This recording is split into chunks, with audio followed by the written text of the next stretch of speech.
just saw it with Miami Dolphins.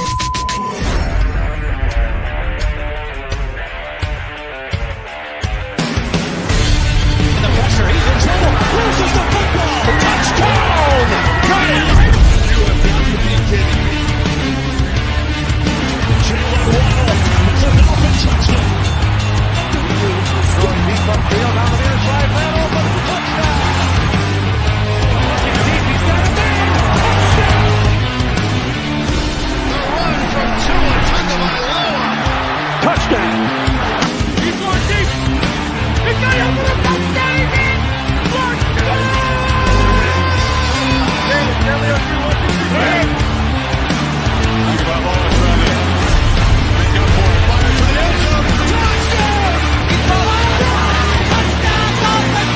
Beautiful day to be a Dolphin fan. Let's go!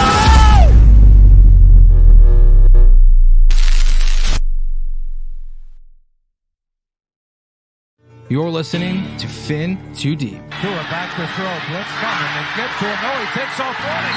And he's in. Touchdown, Miami. With the sixth pick in the 2021 NFL Draft, the Miami Dolphins select Jalen Waddle. Giving you unfiltered, informed, and controversial takes on the Miami Dolphins and the NFL Draft. Here's Reason and Neal. What is good, Fin Nation? What's good? It's your boy Reason, and we're back for another one as we dive Fin Too Deep. As always, I'm your host, Reason, joined by Neal Driscoll. Neal, oh my goodness. The Dolphins are so boring, man. We're such a boring football team to cheer for. Just when we thought we were out, they pull us back in, and we're back at it like a Craftmatic. We're right in the hunt, and I said, listen, Neal, floor is yours, because I said the ball game and Richmond, and I know you've seen it on YouTube and comment sections and on threads and Twitter. Are these people who just would not accept the fact we want a top-tier, top-flight running back? Are they ready to accept, not only with this, but the revelation that how we were inquiring about Josh Jacobs and we only knew about Saquon Barkley, Dalvin Cook, DeAndre Swift after A-Chain as well? Are people ready? Because I know me and you were ready since Dalvin Cook. Are people ready to accept that Mike McDaniel and this offense want to add a top-flight running back to this team? Yeah, 20 years ago when I started my career, I was told a quote that stuck by me, and this is kind of how I've always lived my life. If you're not innovating, you're becoming a dinosaur. If you're not finding new ways to do business, you're going to get left in the rear view. Because the Dolphins historically haven't spent big money on running backs, that's a very big group, right? It's a commoditized group when you say running backs. When certain players become available that are outliers to the pack, that's when habits get changed and behaviors changed. To me, sometimes patient play pays off. And I was antsy. I wanted running backs. I was on the Dalvin Cook train. Dalvin Cook was an accessory to an already very good football team, right? A player of this caliber, if we can lock Jonthan Taylor up, and it appears we're in the driver's seat to do so, this changes everything about this football season. Whether the Dolphins are Super Bowl contenders or not, that's a question. My opinion is yes, but that's a question to the general public. You add a player of this caliber, that question becomes probably an answer. I think that this is huge. God, I love this football team because we are always in the fray to make these type of moves. It's going to be a very intriguing 24 to 48 hours, I think, here for us Dolphin fans. But, I will say that I feel really good from how everything's going. Barry Jackson has been a great resource to this. But, man, this sure looks like, smells like, and feels like a deal that the Miami Dolphins are going to make. And this is like, people don't understand, like, this is ramping up. Like, this isn't something that's like talked about. Like, I'm getting the sense that if this is going to get done, this could get done by this weekend, I think. Like, I think this is the next 48 to 72 hours this thing gets done. I don't think this goes down to a deadline on Tuesday. You know what I mean? I think Monday he's reporting to wherever he's been traded to. If he's going to be traded before their imposed deadline, he's reporting Monday to the new team. That's the sense I'm starting to get, as even I'm hearing that it's ramping up. I can tell you something that I told from one of my sources. Makikawa hasn't left the office today. He's been in the office, doing his damn thing, working on the phones. And I said, Neal, you knew I had this news that we were interested in him, and he was brought to us 3 weeks ago. You're one of the people I told before I put it out there. And dude, the exploratory, I said, the exploratory stage is done, my friend. This is why they went silent on Dalvin Cook. This is why they didn't up their offer. This is why the Song and Pony show in New York on the visit didn't work, and they didn't budge, because they had known midweek earlier that week that they got the call that Jonthan Taylor had requested a trade privately, not formally. That wasn't until later that weekend when Irsay showed up at camp. But Neal, now we're past exploratory. We're in the stages of how do we make this work now? That's what people need to understand. Right. And you got to pay attention to the words that are being used, the verbs that are being used when, people that are credible sources like a Barry Jackson's putting out there, working on it. It shows that there is intent to get a deal done, that the conversations are ongoing. They're not stalled. One thing that I can add to what you said is I was told directly from someone that I trust that there's going to be a lot of noise and a lot of teams, but the Dolphins are in the driver's seat. They're the most committed to making something happen. To me, to me, there's a lot of really good signs. Now, I don't want to count, my chickens before they hatch. But with that said, I would say that it really does feel like something that could happen before Saturday. That's for sure. It could be. You saw the report that the Eagles are not as aggressive as reported yesterday, right? You saw that. Yeah. And that's from Destin Adams. We're going to go over an article here. He's been one of the main guys on this situation, right?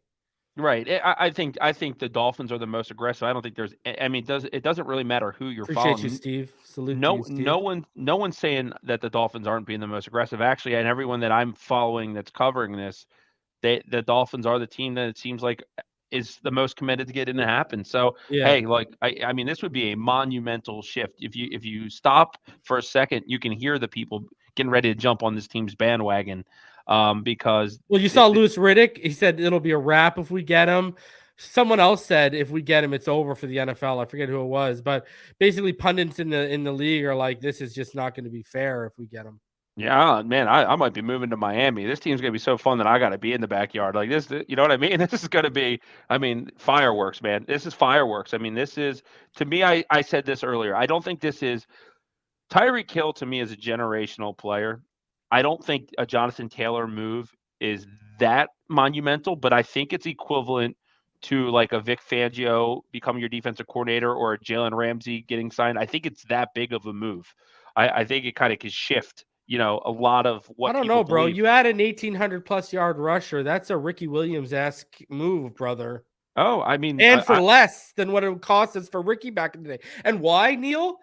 Because how much did the run game matter 20 years ago compared to where we are, right? Right. Well, here's why I love it so much for the Dolphins, right? We're confident that this defense under Vic Fangio is going to take a huge increase.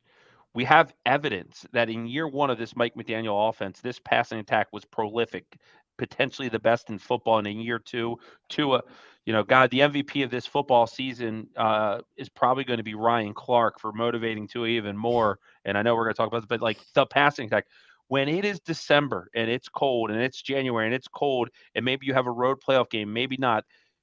Jonthan Taylor is a guy that can keep the clock churning. He takes possessions away from Joe Burrow, from Patrick Mahomes. Imagine if Skylar had him in Buffalo last year instead of Jeff Wilson. We win that game, bro. Well, we win that game. It's 3rd and 3. You're down against Kansas City and you're driving. You have Tyreek and Waddle on the outside, but you have just as much confidence to turn the ball and hand it to Jonthan Taylor. You get that first down, that turns another 3 minutes off the clock. That's how you beat Patrick Mahomes. You can leave him 11 seconds and he'll throw a couple bombs and still find a way to beat you. The way you beat him is by keeping the ball in his hands. Jonthan Taylor would open up a lot a lot of things for this team. Just Okay. it would be unbelievable. So before we get into everything, we got a lot of stuff to go over with Jonthan Taylor. Then we are going to go over training camp, and then me and Neal are going to give our 53-man roster projections. I got a nice little graphic made and everything, Neal. So we're good to go. Before we do, Craig Bryant says Ogba, Cedric Wilson, and Jeff Wilson for Taylor. Listen, I'll tell you, if they'll take those contracts, I'll give you the first, because that's going to be the 32nd pick overall. You know what I mean? I'm gonna be in the Super Bowl anyway, so you can take the 32nd pick. If you can relieve me of all those contracts, I will give you that first round pick. Michelle Migliardi, exciting times. Appreciate you, Michelle. And something here I wanted to speak on, because we were in a space earlier, and we've been asked this twice. Reason, Neal, how much are you willing to pay JT? What is Taylor's contract? This is where I'm at. Okay. Listen, I heard a month and a half ago, 16 to 18 million. The reports out now are 12 to 15 million. So I'll give you the best option available. I would give him a four-year, $60 million deal, 48 of that guaranteed. So I'll give you your $12 million guaranteed per year, but that 15 million, that's going to be incentivized on playing time. I want to make sure you're going to be healthy, and I'm going to have an out after year after year 3 that I can get out of that contract. Yeah, how much year would I 2, pay year him? 3. How much would I pay him? Let's see. I got my wallet here. Oh, it's not my money. It's Stephen Ross's money. Honestly, man, I don't really care. I know that's crazy, and I'm one that really pays attention to the cap, not just next year and future years. Yeah. The caliber of player changes everything, I believe, because I don't want to pay running backs, especially with the roster we have. I don't want to make a running back the highest paid running back in the history of football. I don't want to trade a first-round pick for a running back typically. But all of that goes out the window when I look who the player available is. Like, it is a different ball game for me completely, because I think Jonthan Taylor, look, if you have to pay him $14 million a year and you give up a first-round pick to give him, at the end of the day, am I going to be upset when the guy's running for 1,500 yards and 16 touchdowns and, we have maybe one of the best offenses that this league's ever seen? Like, I don't really care at the end of the day, man. Like, I think, like you said earlier today when we were talking about this, as long as you give yourself some good outs in the contract, like, why wouldn't you do this? And the running back is the one position where you can pay the top market value, but you're going to be paying below the pack of like an average NFL player. Meaning, if you pay Jonthan Taylor $13 million a year, I love Zach Sealer. He's probably going to get 15 or 16 on the open market next year, right? Yeah. And again, as much as I like Zach Sealer, there's no way in hell he can impact a football game like as Taylor. much like Jonthan Taylor. Well, that's my issue, Neal, when we get into the 20 million with Wilkins. What did I say?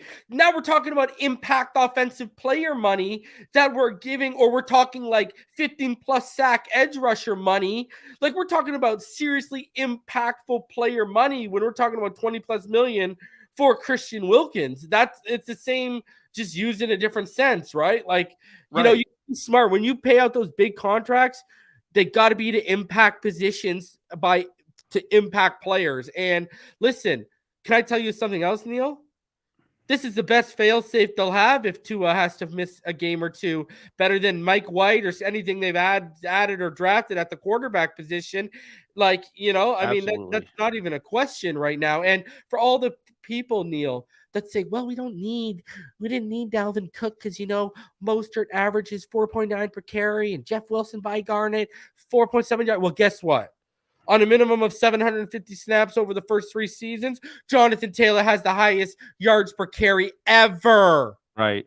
Ever. 5.1 yards. And honestly, man, and this goes for my opinion as well. No one's opinion matters anymore. The Dolphins aren't exploring a kick in the tires. They're full-fledged in negotiations. They're in. They don't need our opinion whether they should do it or not. They're trying to make it happen. Right now, they're still working on deals. We're talking to the people who aren't us, because our opinion has always aligned with where they're at, because we understand they've got a 2 to 3 year window here. Go all in, throw everything and the kitchen sink at the situation. While you got people who are scared money don't make no money. They're out here, I don't want to give up a first round pick. I don't want to give up a second round. Well, if that second round pick is 61 or beyond, meaning you're choosing 29, 30, 31, or 32 in the first round, what the hell is that? You think you're going to be thinking about that pick when we're shining the Lombardi trophy?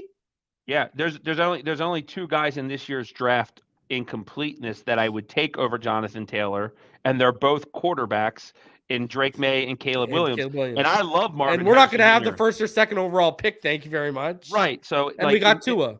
In the grand scheme, I'm just saying, in the grand scheme of things, we're talking about pick. I'm with you. You get Jonthan Taylor, and this pick is no sooner than 28, or it's 28 or later. Well, I'm glad I got you here, Neal, because I know how big of a draft aficionado. Can you please speak to these people? Because I try to tell them too, Neal. On drafts, usually teams only have about 18 to 22 first-round grades. On a great year, you'll have about 24. So once you get 25 and beyond, you're talking about a glorified second-round pick. Right. Well, look, the strength of this draft is offensive line and defensive tackle, and a lot of those players, especially on the interior offensive line, are going to fall to round 2 anyway. Like the players that the Dolphins need, because I say where the Dolphins need in the next year's draft, jumping ahead, is going to be meat and potato players, trench guys that are on the defensive line. We're going to lose Raekwon Davis and Zach Sealer more than likely. We're going to lose either Robert Hunt or Connor Williams more than likely. And Austin Jackson, whether you like him or not, he's an unrestricted free agent. They're going to need to add players. You look, Chris Grier and Brandon Shore are really, really good at structuring deals, pushing money down, knowing when to get out of contracts. Like, honestly, the one thing Chris Grier does sometimes, he does get a little interested in the draft where he drafts an Austin Jackson. And for me, you can't get more of a sure thing than Jonthan Taylor at this point. I just think there's too many people that want to be naysayers when an opportunity happens. Appreciate the fact that Chris Grier and this front office sat in a boardroom and said, you know what? Let's get better. Yeah, we have Jalen Ramsey. We have Tyreek Hill. We have everything we want. But you know what? Let's go get the best running back in football. Think about this, Neal. It's a consensus around the NFL. We got a top 5 roster, and they're like, well, how can we get better? Oh, this is available. Let's get better. Let's try and get better. Even if we don't get him, I will stand up and applaud them for even sticking their toes and trying to get all these Saquon, Josh Jacobs, Dalvin Cook. They're taking this seriously. And Neal, they've dropped the secrets, Neal. The media's already told on themselves when the media says, well, it seems like McDaniel and the Dolphins really want to focus on running more this year. Well, now why do you think they're so in on all these big names? Well, here's the best thing about it for me, man. Imagine if you're an opposing defensive coordinator right now, and you're the Jets, the Bills, the Patriots defensive coordinators, and you already know what the Dolphins pass attack looks like. Those Jets fans, when they got Dalvin, that came in spaces taking victory laps, there is this world that's going to happen, and I really think it. And I said this in a space earlier today. I called my shot. I think it gets done. I think it's a second-round pick, and I think it's actually going to. I think all the scenarios that we've heard with players, I actually think it's going to be a second-round pick in next year's draft, and then a third-round pick in the following year's draft that has the ability to move up to a number 2. I think that Chris Ballard wants draft picks. That's how I said a second and a fourth, with the fourth incentivized to go up to a 3. So I like your thinking, Neal. So we're right on the same way of thinking. Yeah. I think that's going to happen. I think there's a lot of teams that are sniffing and probably saying, you know what, Miami's in. We're not going to get in here. I think there's a lot of things that are happening that teams are exploring. But because the Dolphins are so deep into the negotiations, they're probably backing out. We got so much to get into. But before we do, I got to ask you this, because me and you have been on top of the Cook situation and this situation. I mean, you got people out here claiming they were the rightest in the country on Dalvin Cook. Well, if you were the rightest in the country, guess what? I was the rightest on the continent, because I was righter than anyone on radio or YouTube trying to talk about Dalvin Cook. No one was on that more than I was. Hell. Sure. He's out of front. I was out of front of JT by 3 weeks to where these people are just catching up to Reason, right? So let me ask you this, bro. Given all of this that we know with Dalvin Cook and now we know with Jonthan Taylor, both privately and publicly, would you say, because I would say we are, so that's why when I hear someone saying, oh, this Jonthan Taylor talk is silly, and you're supposed to be an analyst or a journalist, okay, just dismissing like that, I think, is ignorant and absolutely just, if you're a journalist, journalistically, that's stupid. You're not paying attention. You're not paying attention to what's happening around you. I'm leading with this. Would you agree with me? They seem much more aggressive on Jonthan Taylor than they ever were with Dalvin Cook. It's not even close right now. Right. And it wasn't as public by the people that you can trust that cover this Yeah. team. A guy like Barry Jackson, who's been doing this for 35 years, said there was interest in Dalvin, said that the Dolphins made an offer and that they probably weren't going to go up from it.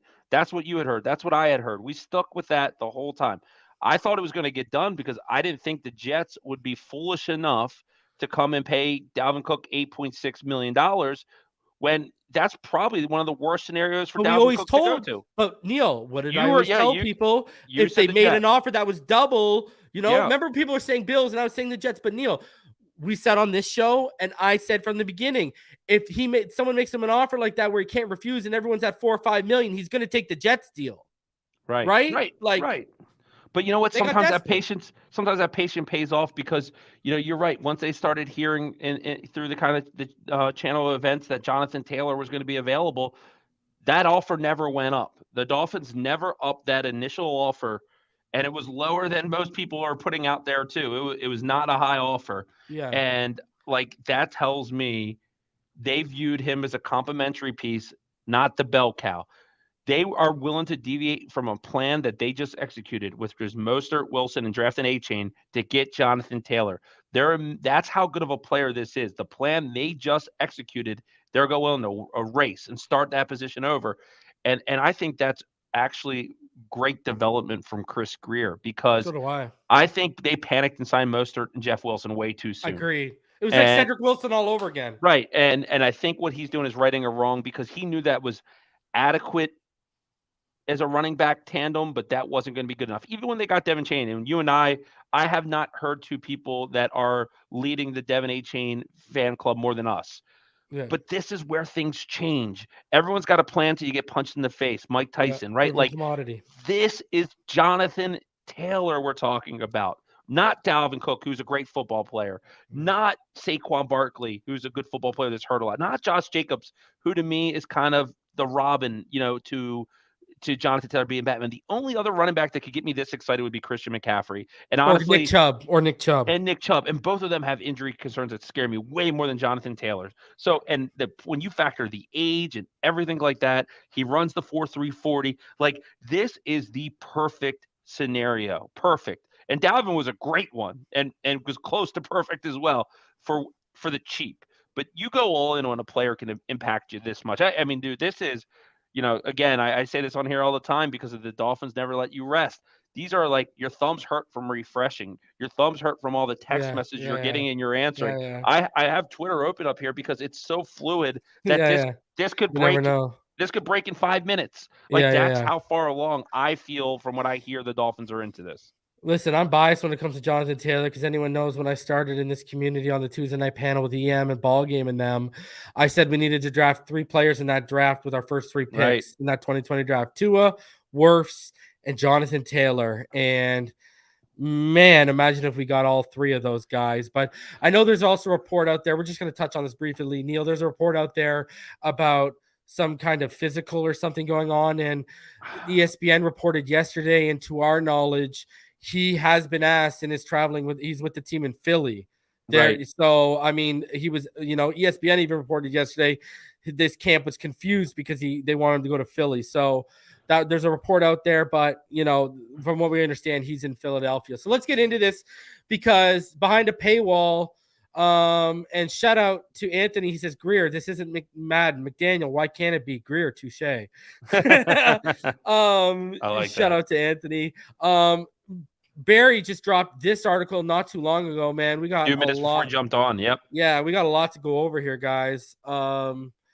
Get ready for it.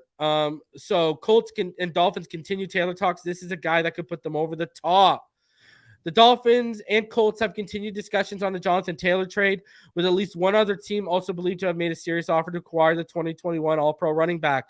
Miami has made at least one offer that was not accepted and continues to engage the Colts in negotiations, according to a source. Denver and Chicago are among other teams that have repeatedly expressed interest. As of Thursday morning, no team was believed to have met Indianapolis' request for a first-round pick or something comparable in value. Taylor has a home in South Florida and trains here in the offseason and would be happy with the trade to Miami, according to a source, but he also would be happy with a trade to several other teams. Taylor is due to make $4.3 million this season in the final year of his rookie contract and would like a trade because the Colts have refused to give him a new deal. Indianapolis has given Taylor and his agent Malki Kawa permission to seek a trade. The Colts would prefer to trade him before that loose Tuesday deadline, according to a source. My former Miami Dolphins executive, Mike Tannenbaum, said on ESPN that he believes the trade is very, very unlikely by Tuesday. But NFL Network's Ian Rappaport, so he's way more credible than Tannenbaum, I'll be surprised if he plays for them. It's possible. I just don't know that it'll happen. This is a relationship that is not good, not good. It's hard for me to imagine he comes back and everything is fine. Taylor's on the Colts pup list and traveled with the team to Philadelphia for a preseason game. So there you go, even confirmation there. ESPN Louis Riddick, the former Eagles personnel executive, said of the Dolphins and Taylor, this is a guy that could put them over the top as far as his ability to be an inside-outside home run threat in that offense that will have to pose a kind of problem for defenses that not many offenses do because of their speed and ability to defend every blade of grass. Forces you to defend, to play a defense with light boxes because you're so scared to death of them going over the top. Jonthan Taylor is a difference maker. If you put him in Dallas, Buffalo, Miami, he is going to be someone in the end of the year that you're going to say that was a difference. He's that kind of player. He's the Colts' best player and person. Dan Orlovsky said the Dolphins should make the trade if it's reasonable. The Dolphins are a Super Bowl contender. This would be a luxury, not a need. They're a very good football team. This does help the team, no question about it. When you look at the space that's going to be created by the offensive personnel they have with Hill, Waddle, the way Mike McDaniel calls plays, the motion that you'll use, this will only help their offense. Does it vault them into being a Super Bowl contender? Dan Orlovsky says no, because they already are, but it definitely improves their chances. Tannenbaum said if he were Taylor's agent, he would be pissed. I'm saying you put me in the worst situation possible. You gave me permission around this time of the year. If you had given me permission in March when there's the most amount of cap room, the most amount of draft choices, I'm going to be whatever, a Dolphin, a Bill, a Cowboy. But to do this now is unfair. Tannenbaum said Colts owner Jim Irsay is a smart and calculating, albeit eccentric owner. He knows exactly what he's doing. What he wants to say on Tuesday is, look, the market is the market. You didn't get what you wanted. That's not the case. It's the timing of it. And Taylor is going to have to decide, am I going to play or am I going to have a hold in? Though it's possible the Colts could keep him beyond Tuesday, they have been a serious in exploring trade possibilities over the past 2 days, according to a source. So, Neal, the key takeaway from that is the Miami Dolphins' first offer, which I'm sure will not be their last, was rejected. And this just shows how aggressive they are, because I think we both agree there's going to be a second, and they never made a second offer for Cook. Right. No, trade when they tabled one, you know? That's exactly what I took away from everything you just read, is that if this was a situation that everyone that is kind of like, I'm not saying they're anti-trade for Jonthan Taylor, but they're kind of trying to poke holes that there's a possibility it can happen. They say,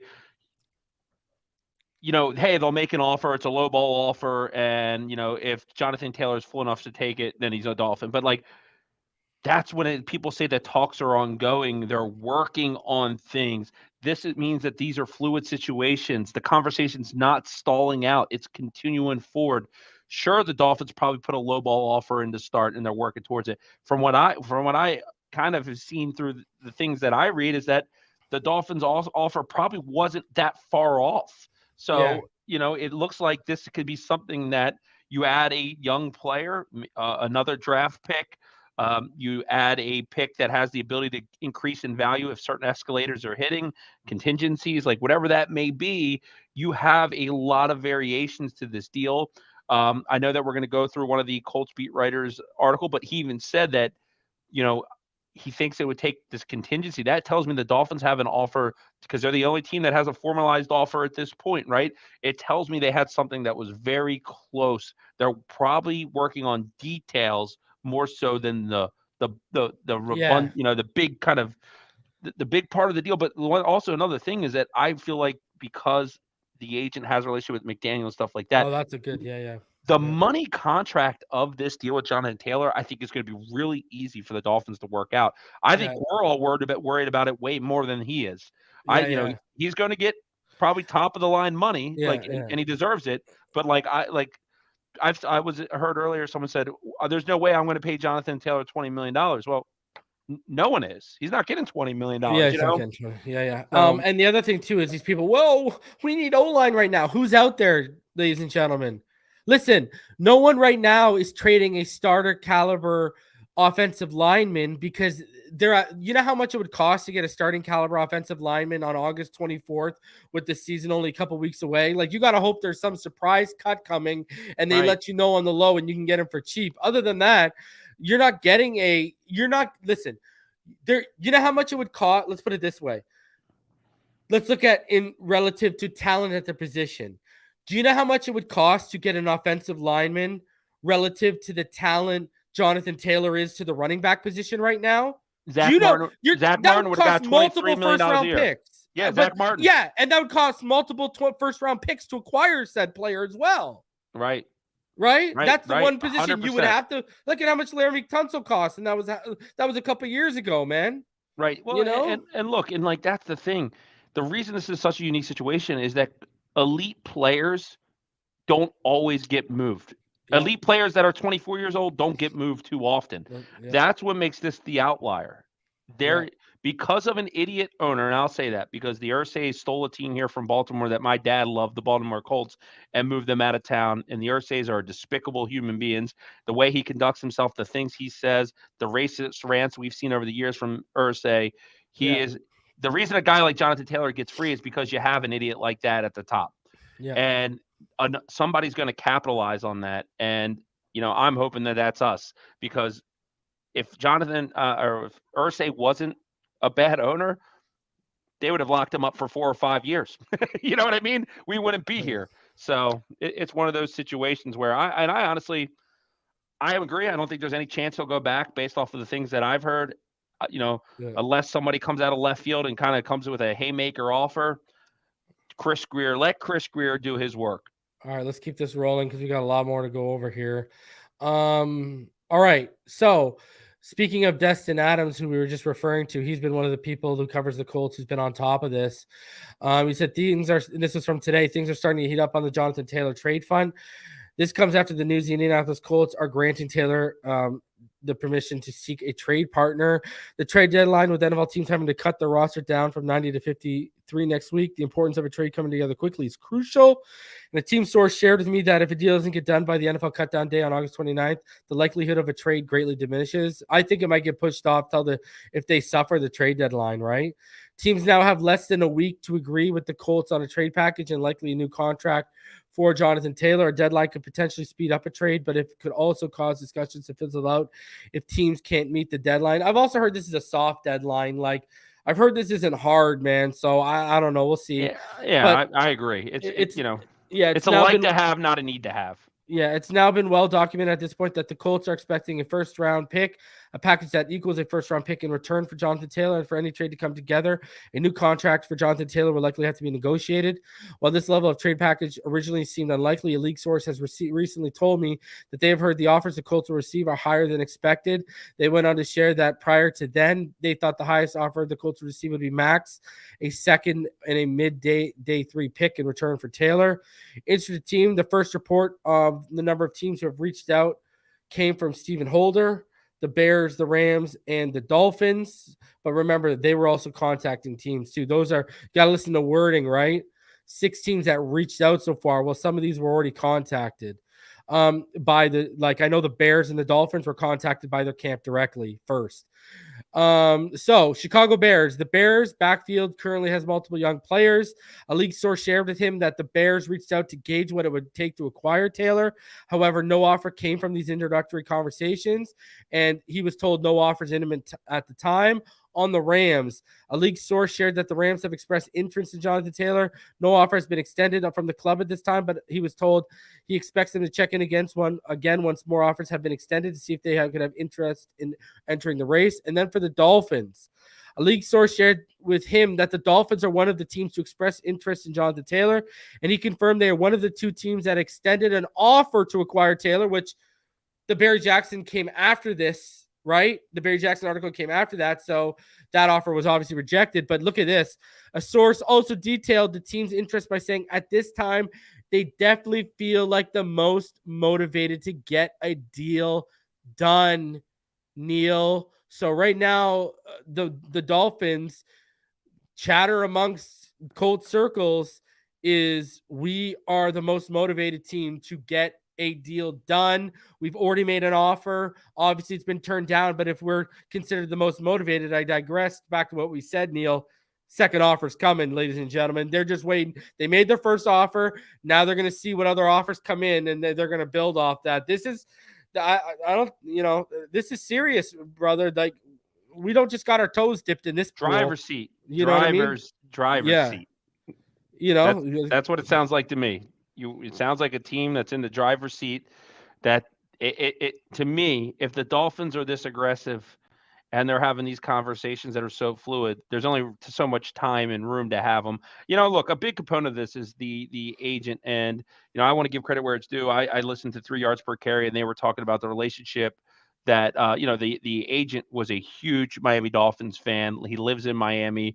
I've since learned, and you're the one who told me this, that the agent is close with Mike McDaniel. Like there is a motivation on both sides, and when I say both sides, it feels like Taylor and his agent in that camp and the Miami Dolphins to get this done, and the Indianapolis Colts are the intermediary where they got to kind of bring it all together and find the synergy. But I feel like there's a lot of work being made.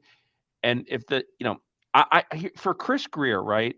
How often when they're this aggressive have they not got their man? How much have they not finished the job? It hasn't happened often.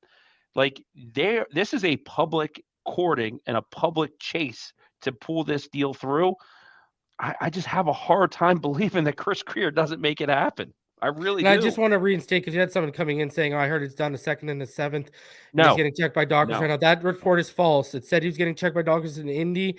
He is in Philadelphia right now. There's no completed deal. That is not. Yeah, that is not. We just want to verify and let y'all know that is not a true report. But the deal's definitely not done yet. Yeah, it's not done yet at all.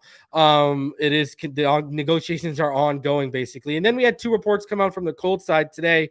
One from a guy where he's not really that credible, but the reason why I'm going to show it is it says breaking per source, Colts, Jonthan Taylor and his camp are quote unquote pushing hard to help get a trade and extension to the Miami Dolphins over the line. He's told Taylor's hell-bent on getting to Miami and is willing to take less money to make it work. Now, take this report with a grain of salt, but the reason why I'm showing you this is because not too long after that, a report came out from the King of Colts, and the King of Colts, he does the Horseshoe Pod? Yeah. And he's basically, I'm gonna listen to it later. Okay, so he's on SI now, guys. So basically, he's the equivalent of Alain Poupart and Omar Kelly and what they do for the Dolphins. Very they fair. do Dolphins Fan Nation. This guy does Colts Fan Nation.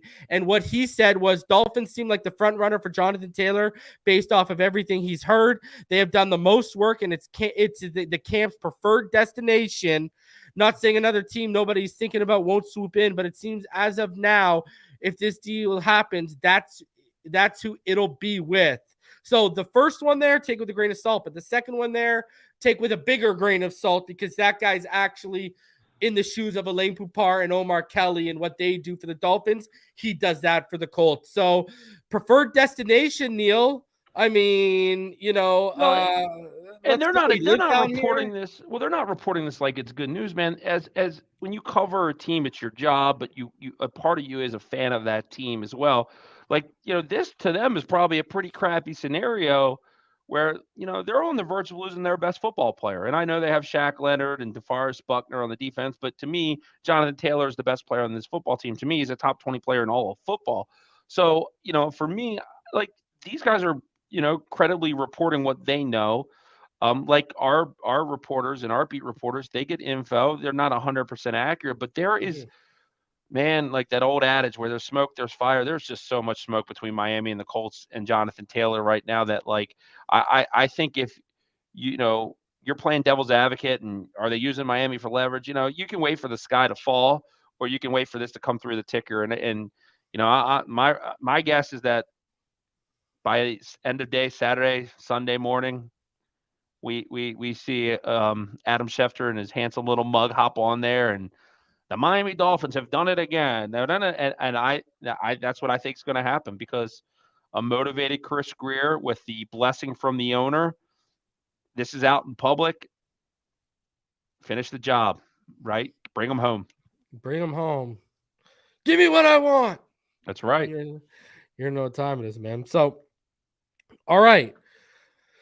Whew, let's get into training camp and then our 53-man roster, Neal. Because we got a bunch of training camp footage today too. Well, that and before we do, can I just say that yesterday, I know that today's been awesome and we've been in the Jonthan Taylor.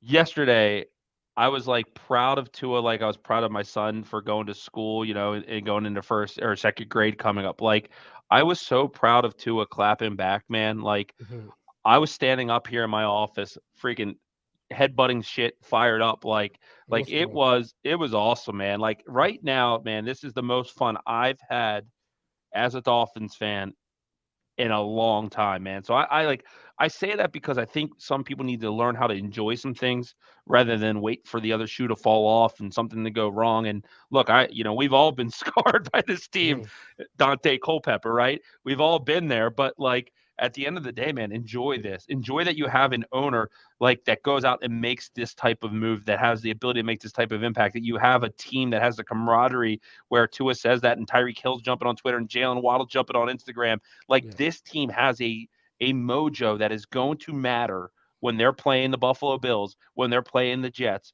when they're playing the Bengals and they're playing the Chiefs. Like that mojo is what separates those teams. When you go into war together, believing you can come out and you're going to win, like that matters so much for those who play football. They know what I'm talking about, man. Like that matters. The belief of it matters. And I always like to come back to the one thing about this, right? The national media wants to say that Tua is not this quarterback that he is. He's not top 10. Everyone overrates him. How come Tyreek Hill, Jalen Ramsey, Bradley Chubb, Terron Armstead, and now Jonthan Taylor want to come to Miami and play with this guy if he's so bad? Have we asked ourselves that yet? You know what I mean? We were asking. That question was we were asking that last offseason, man. Right, so. Man. It's to me, it's nuts. It's just outrageous. But I'm sorry to digress there. I got to get on my little tangent. It's all good. All right. So roster move starting off today. The Dolphins signed linebacker AJ Johnson. They waived Mike Rose and Miles Dorn. I think the AJ Johnson is a sneaky good move. I don't think he's going to make the team, but man, they would have made this earlier and he would have been fully healthy. This is a guy who's excelled in Fangio's defense, who knows what Dan Fangio expects of the position and of the personnel. I would have liked this move a lot better if it was done 3 or 4 weeks ago. So that's where I'm at with that. Okay, now let's get into let's play the video highlights because we got a bunch to go over here. Let's get into training camp from today. Day 18. Let's let it roll.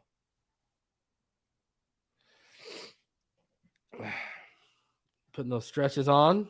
The chosen one, who's been coming on as of late. Neal, he woke back up again. Love it. Over 740 of you in the room. Wow. Smash that like button. There you see Raekwon Davis in the orange jersey today. Yeah, you know what, dude? Raekwon, and he looks a little slimmer.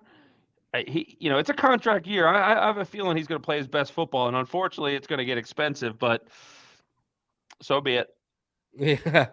Hey, man, honestly, I hope we can keep him. I hope he can be reasonable. Yeah, you know what? I mean, because here's the thing is, like, I think when people hear people talk about the way to maneuver the cap, it's not just good riddance to everyone. There's going to be economical decisions that you can make, and there's going to be players that you don't think that are going to be brought back that are, and people that you think are coming back that aren't. That's just the way it goes.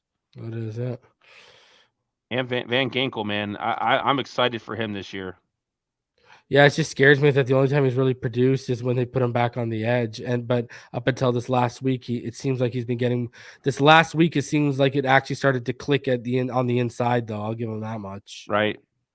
Based on things we were hearing and stuff like that. So, look at this passing is this catching the wheel routes down the sidelines? Is that what they're practicing right here? Get the feet in bounds. Look at the ball Chris Brooks gets. Who threw that one, huh? Yeah. There you see Wilkins on the sideline, bro.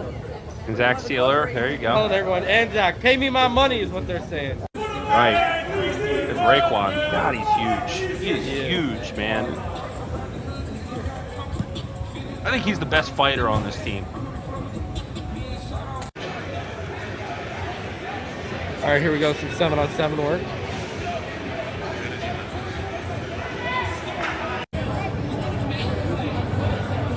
Tua was sharp today, eh? Sounded like it was one of his best days out there yet. Yeah, he looked in midseason form. Yesterday he looked good too, though. From everything I heard. Some red zone work.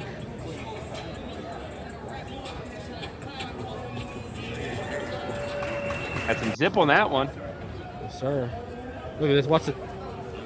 Whoop! There it is. Get in there, Ricky. The touch he has on some of these, I believe it's an 11-11s on some of the red zone throws is just phenomenal today. He had some real touch. Oh, gotta make that count. There's a comma. That's Eric is a comma. Now we're getting into the 11-11 work here. Ooh. God, man. When Tua has protections, he is so I know. good. Or when he's got room to slide in the pocket, you know? Look at this throw. Oh, money. I love that it's his team, man. I love that it's his team.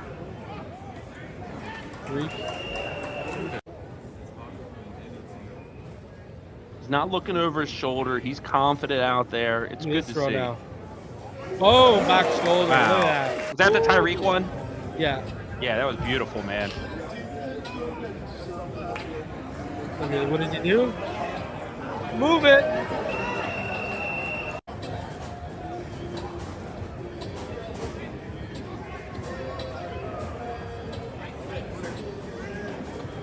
Underneath.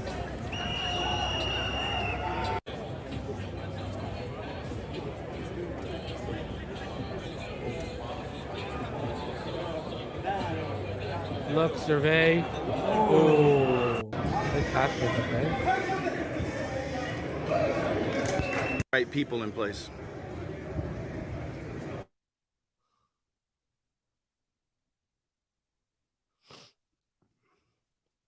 He just looks so comfortable, bro. He does. He's not looking over his His shoulder. Look at it. Steps up, takes it in. Let's go. That reminds me of that Patriots touchdown run. Here's the backup end zone angles. Shout out to Bobby Shows. And shout out to Finland. Dunk it. Other way. Oh! It didn't count, but look at that by Chosen. That was Chosen who caught that in the corner of the back end zone, man. Wow. Woo-wee. If that doesn't make you want to check your pulse and with a nice solid day of camp and Jonthan Taylor trade, oh my God. I don't know what to tell you, but to be a Dolphins fan, man, right now I'm telling you, it's fun. It's a fun ride. It is for sure. So here's some of the highlights from today. Tua Tagovailoa had another sharp day, completing an 8-yard pass to Braxton Berrios for a borderline touchdown, and then picking up a blitz and lofting a beautiful 4-yard back shoulder pass to Robbie Chosen for a touchdown. We saw that one.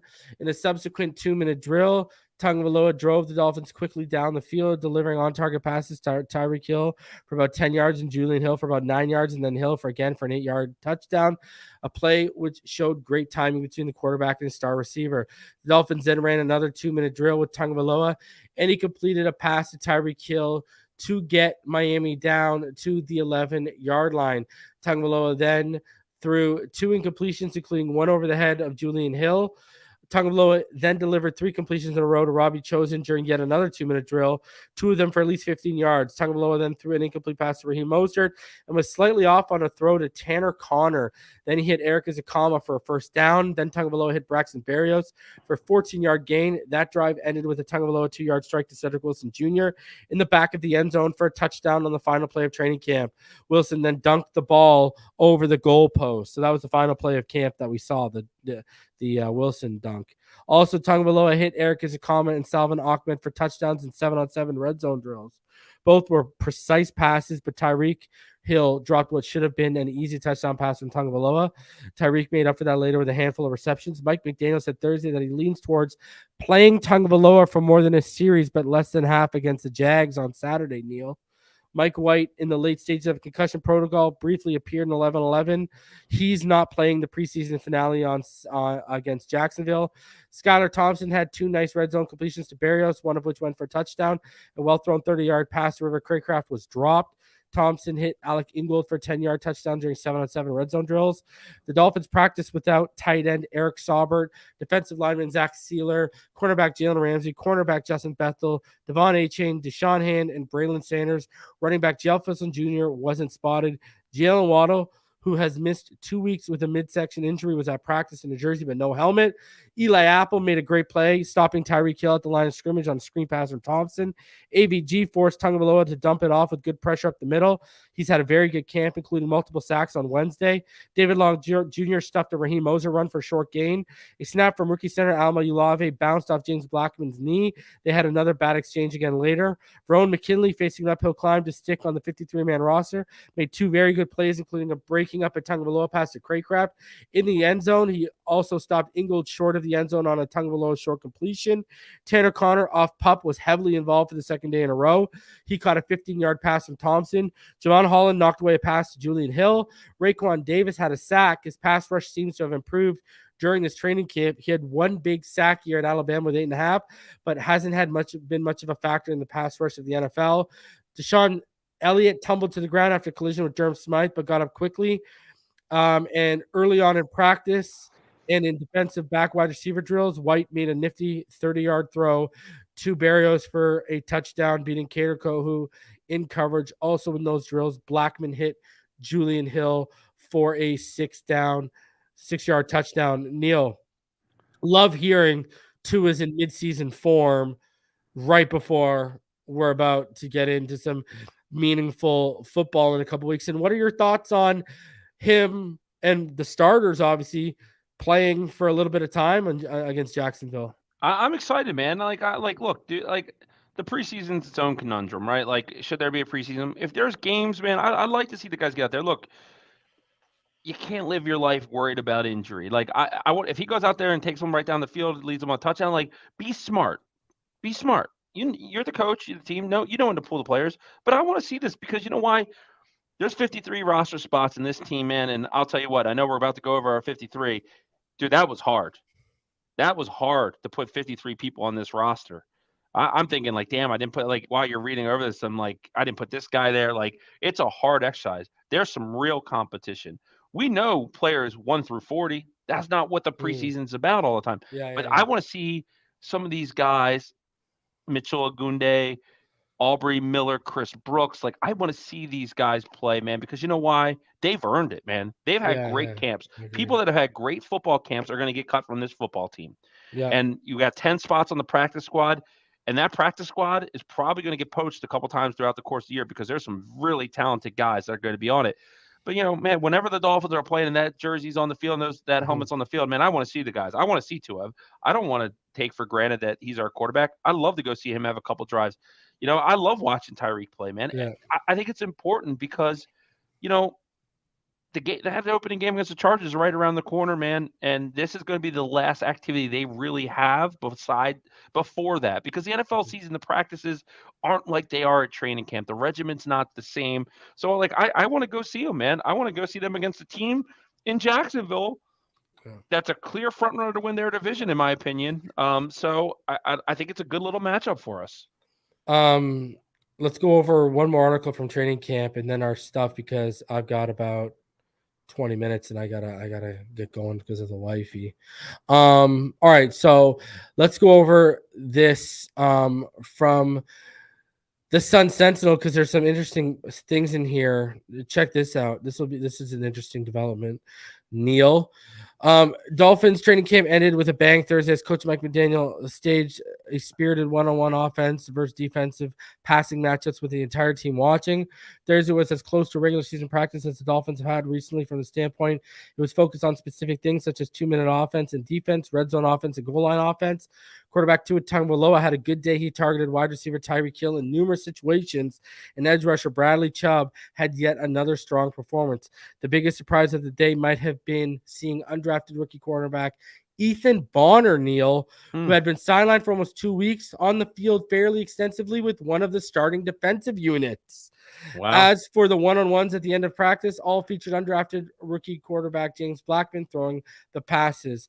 The first matchup was wide receiver Eric Zakama against Cam Smith, and Zakama caught a well-thrown deep pass and got both feet in bounds.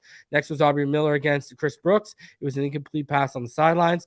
Then Elijah Higgins against Keydron Smith, and that pass was incomplete.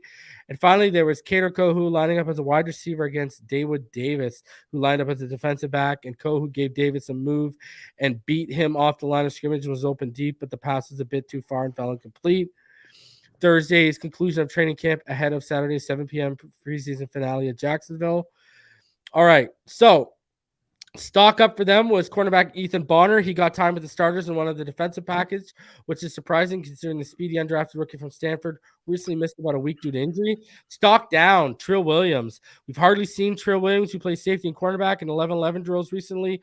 After starters Siobhan Hall and Deshaun Elliott come off the field at safety, it's often been Brandon Jones and Verone McKinley. And at cornerback, after starters Xavier Howard and Eli Apple, it's mostly Cam Smith and Noah Igbenogany. So Mike White had a well-placed touchdown pass to Braxton Berrios. Andrew Van Ginkel, he had 3 would-be sacks on Wednesday, had another good day today. David Long had 2 big hits or miraculously thumps because they don't tackle. Cornerback Eli Apple blew up a screen pass to Tyreek Hill. Tagovailoa hit Berrios on a nice touchdown pass on the 7-yard line in Renzo passing drill. Berrios has been more impressive each day and has put a firm hold on the starting slot receiver job. Robbie Chosen had a nice touchdown reception for Tagovailoa in a 2-minute drill. Chosen, who might serve as the number 4 receiver, had 3 receptions in that possession. Isaiah Wynn had a nice double team block on defensive tackle Raekwon Davis to stop his pass rush towards Tagovailoa. The pass fell incomplete, but it was good recognition by Wynn, who seems to have earned the starting job over Liam Eichenberg. And Howard had a good pass breakup in the end zone against wide receiver Cedric Wilson. So let's talk about it. There you go. Huge. Let's talk about that. Liam Eichenberg has apparently earned the starting job over. Isaiah Wynn has earned the starting job over Liam Eichenberg. Thank God, Neal. And also your thoughts on the Ethan Bonner usage and Trill Williams' lack of usage. Well, I see when I was talking about not having people on my practice squad when we do our thing, Ethan Bonner was one of the names I'm thinking, like, why did I not have him on my practice squad? But, the Isaiah Wynn thing's huge because that's what I thought would happen. And it gives me faith that our offensive line, if healthy, is going to be the best line that Tua's played with since he's been here. And that's huge because it tells me that the stubbornness of making players play because of where they're projected or where you selected them, bad football teams do that. Good football teams don't. So it shows me the Dolphins are running a good operation where this training camp mattered. Yeah. You have people fighting for roster spots in the last preseason game, and you have players unseating other players from off the street. Isaiah Wynn came off the street, and he's supplanting Liam Eichenberg's left guard starter. That tells me we're learning, and I have a lot of faith. Did we call that or what, Neal? Down to the position. Well, suddenly we're starting to think about this team and what it's going to look like. And with Isaiah Wynn playing left guard and the potential of adding a Jonthan Taylor, this running game could be legit. Oh, that's what I was saying to EM Dolphin fan yesterday on the phone. I said, brother, get Jonthan Taylor and just run him to the left side between Armstead and Wynn. You remember Gaskin? Look at the holes Wynn's even been creating in the preseason. They're like gaping, bro. He's playing where he should have been from the start. I agree. And the only guy who had the right to kick him out to left tackle was Dante Scarnecchia.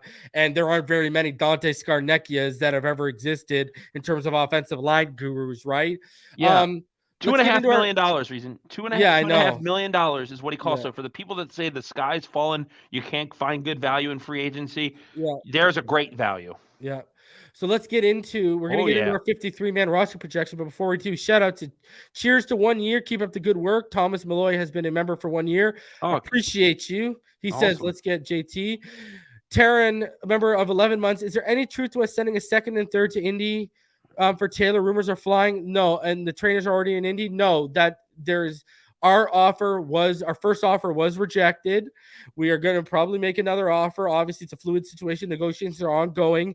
And he can't our trainers can't be with him in Indy because Jonthan Taylor is with the Indianapolis Colts in Philadelphia right now. They're So playing tonight.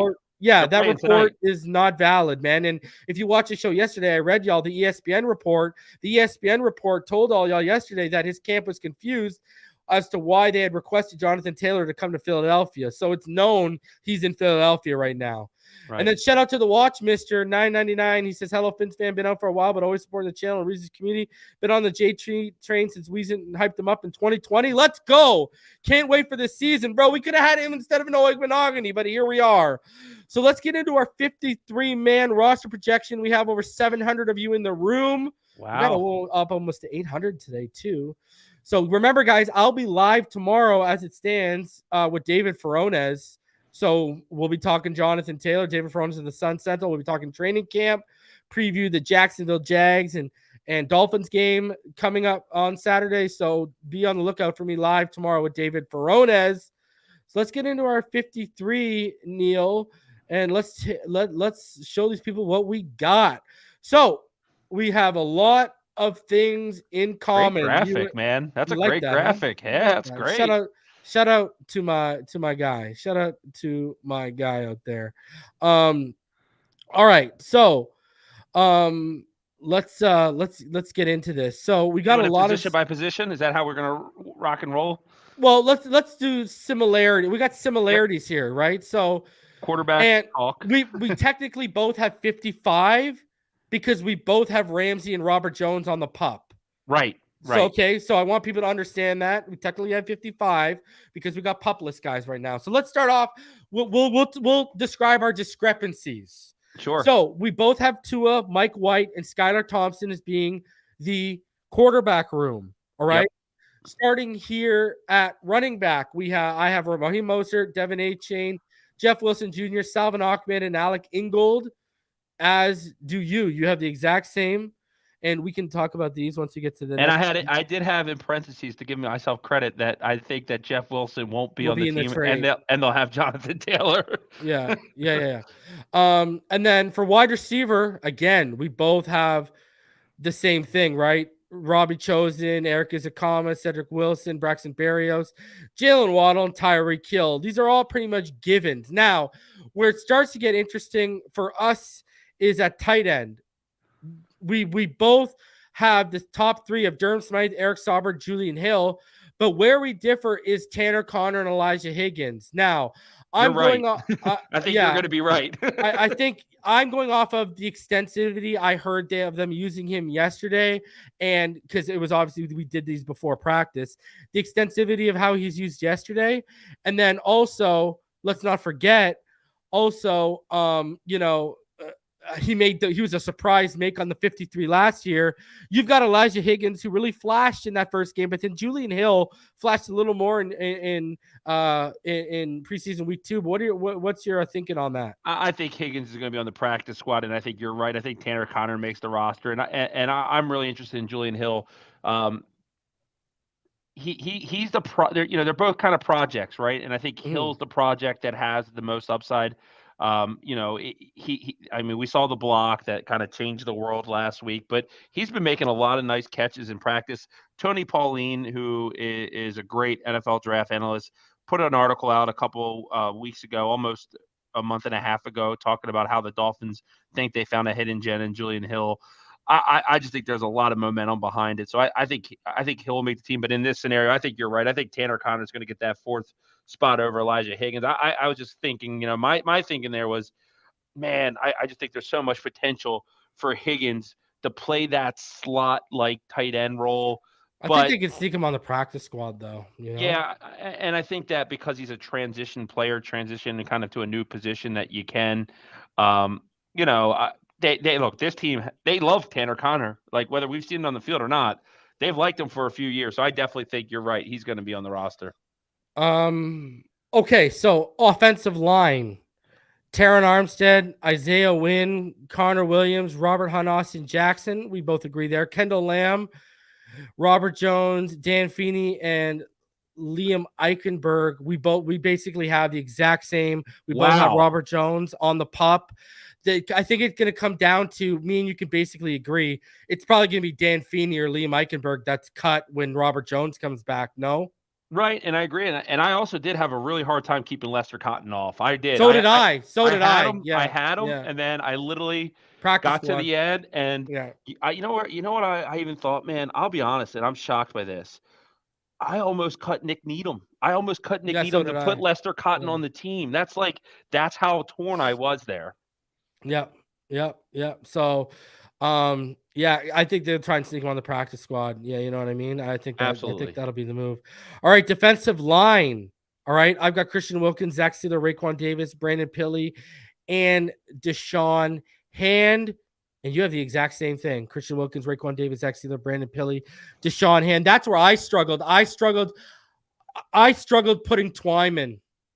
I thought Twyman's had a really good camp. He showed up. That's where I struggled because, we don't know what's going to happen on that defensive line. That's where I struggled with keeping Twyman off the roster. That was a struggle for me. Big time. You know what I mean? That was my big struggle. At linebacker, I've got Jalen Phillips, Bradley Chubb, David Long Jr., Emmanuel Ogba. Remember, linebacker / inside / edge. Right. This is inside linebacker, outside linebacker's edge. Emmanuel Ogba, Andrew Van Ginkel, Jerome Baker, Channing Tindall. And where we differ, because we've got the same up until there, I've got Mitchell Aguje and Aubrey Miller Jr. making this, while I don't have Malik Reed and Duke Riley making this. Now, I think you're going to be right about Duke Riley, but I do think it's a toss-up for Malik Reed because it's not like he's performing in this defense like what he was a couple of years ago under Fangio. And I think they're going to try Mitchell Aguje is why I think Malik Reed's going to be gone. But I think you're going to be right about Duke Riley because he's special teams contributor. But I just wanted to go fun and get Aubrey Miller in there. I think what you just said is exactly how I feel. I think Duke Riley will make it and Aubrey Miller will be practice squad, but I think you're right on Mitchell. And I'll even say this, like, keep an eye on Melvin Ingram because I don't know if they saw enough depth from this pass rush. And if they are able to include an Emmanuel Ogba in a trade that does, for Jonthan Taylor, if that's a player the Colts do want, and I've heard yes from some people and no from some people, but if that's the case, and you're saving $15.8 million to sign Melvin Ingram for a 1 year, $4 million deal again, to me, I would definitely not be opposed to that. Well, it's gonna be interesting to see how it rolls. Now, DB, this is where it also gets interesting between us. We both have Jalen Ramsey on the pup. Right. I've got X, Cater, Cam Smith, Eli Apple, Nick Needham, Noah Benogany, Javon Holland, Brandon Jones, Deshaun Elliott, and Verone McKinley. So our difference here is you've got Elijah Campbell making it. I've got Verone McKinley making it, and I'm going off. Verone McKinley had a year under his belt last year where he had a lot of meaningful snaps. It seems like over the last 2 weeks he started to come on a little bit. So has Elijah Campbell. I think either one of us could be right. I think it is a toss-up between Campbell and McKinley for that last safety spot. Reason, is there potential, do you think, that Nick Needham could start the year on PUP? Yes, there is. So maybe they both make the roster because I knew the Dolphins got him on a really cheap deal, and Nick Needham's been a brilliant player here, especially for where we found him and what he's developed to. But something tells me he's not that close. I have a feeling that he might be on the PUP as well. I think both of those guys could make it. I think the name that's interesting that we both don't have, where if you would have asked me before training camp, was Trill Williams. I just couldn't put him on there, man. I just didn't.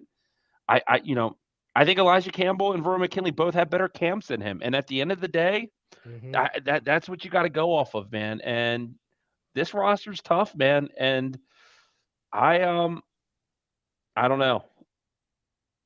It's a tough call, but I'm with you. I think, but the good news about both of them, they're both special teams. But one glaring observation for both of us is I think Keon Carlson not making this team. Yeah. Which it creates about $3 million in cap space, 3.2. You sign a player probably for $900, so it's going to create about $2.5 million probably in cap space. We both didn't have River Craycraft. That was really tough for me, man. That was tough. I put him on the practice Cedric squad. hasn't been moved, right? Well, here's how I look at it. I think that River Craycraft won't be eaten up off the practice squad. And as disappointed as I've been with Cedric Wilson, I don't think you could just straight up cut him. I think you got to let him kind of fall. Like this receiving core, man, is awesome. So, whether it's Berrios, Cedric Wilson, Eric Uzakonma, Robbie Chosen, I mean, like that's a good that's a good group of players. But like, I'm amazed by how much similarity we just had in that. Because we didn't talk. We didn't No, we didn't talk at all. You Yeah. said, give me your 53, and I sent it. Like we Yeah. didn't talk at all. I mean, we were, I think, 4 or 5 players away at a 53. That's pretty tight, man. And we both got reasonable explanations for why we picked the guys that differentiate from each other too, right? Well, when you're at 48 to 53, those roster spots are the hardest ones to pick Yeah, because okay, I'll tell you this. Every year I'm surprised by one guy that makes the team that I had no idea make it. Tanner That's Connor's why I that picked guy. Aubrey. That's when I picked Aubrey, right? Yeah, there's always the guy that comes out of left field that they like a lot more than we like. And like what that guy this year could be Bryce Thompson, the cornerback as well. Like, and then Keydron Smith. True. There's guys that like I just like. Keydron Smith is another one that could be the Elijah Campbell or the Ron McKinley, right? Right. Like I literally sat there, like I got through it because I did it in kind of order, and I don't know why. I always gravitate to DBs last, and I'm sitting there and I'm like, I'm like struggling with my calculus 2 test that I took back. I'm sitting there like, what the hell am I like? And I'm looking, I'm like, man, these guys that I just cut would started on the Dolphins in the The easiest is special teams, Neil. You know who the kicker, the punter, and the long snapper is, and Jason Sanders, Bailey, and Ferguson. We didn't even discuss it because that's the easiest one, but right? I think Jake Bailey's going to have a good year. I think Jake Bailey's is a good addition, man. Oh, I hope special teams turns it around because last year was a struggle. Neil, 1 minute. Any final thought to leave the fans with before we get out of here as we head into the next 24 hours of Jonthan Taylor? 1 minute. Is Jonthan Taylor going to wear number 28 like he did in Annapolis or 23 like he did in Wisconsin? Well, who's rocking 23 right now? Aren't they both taken? Crossan! We got him cut anyways. You're out. Yeah. Oh, no, Jeff Wilson. Jeff Wilson's 23 and A-Chain's 28. Well, A-Chain can keep 28 because I think 23. I want the 23, bro. I ain't gonna lie, bro. Jordan Ronnie Brown. Baby. You remember Jordan, the Ronnie Brown? Hey, Ronnie Brown, baby. And then our guy that makes those awesome patches can sell the Taylor patches so you can go. Well, I'll turn my Ronnie Brown jersey in. Right. Yeah. Right. No, man. I in all seriousness, like I'm so excited for this football season. I think the Dolphins are Super Bowl contenders. If they pull off this move, I'm going to be, you might want to unfollow me. I'm going to be so damn annoying on how much praise I'm giving this team, man. Because for me, you add a player of this caliber. I mean, like, think about the timing. You know what I mean? We're getting out of summer. It's almost football season. We got college football coming up on the docket. And no wear and tear on the offseason on his body. And the Dolphins just go out and get the best running back in football out of nowhere. Randy Orton, RK out of nowhere. Let's go. All right, guys. I'm going to be back tomorrow with David Ferones of the Sun Sentinel, so be on the lookout for that. That's what the plan is. If anything changes, I'll post it in the community tab. But yeah, be on the lookout for that show tomorrow. We'll talk Jonthan Taylor. We'll talk all the craziness of training camp, preview the Jags and Jacksonville game. So expect me tomorrow. I appreciate each and every one of you for coming out. Still over 676 of you in the room. Wow. Smash that like button, subscribe if you're new. I appreciate y'all. We're coming up on 12K. So let's get there. All right. See y'all in the next one. Fins up, baby.